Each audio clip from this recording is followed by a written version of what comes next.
ଏକାଠି ସାଙ୍ଗସାଥୀ ହେଉଥିଲେ, ଏକାଠି ସବୁଦିନ ପାଇଁ ଆରପାରିକି ଚାଲିଗଲେ।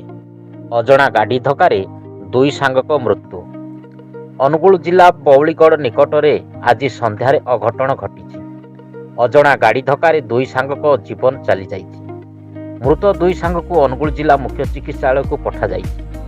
ସୂଚନା ମୁତାବକ ବଉଳିଗଡ଼ ଅମନା ଗାଁ ନିକଟରେ ବାଇକ୍ ଦୁର୍ଘଟଣାଗ୍ରସ୍ତ ହୋଇ ଦୁଇ ସାଙ୍ଗଙ୍କ ମୃତ୍ୟୁ ହୋଇଯାଇଛି।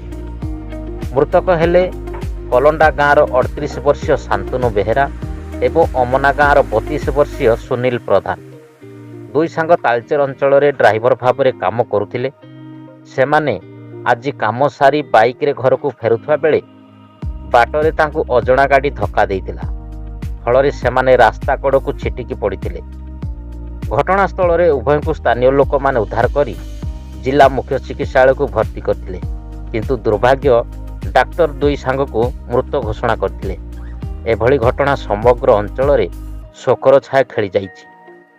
Bureau report, Talcher bulletin.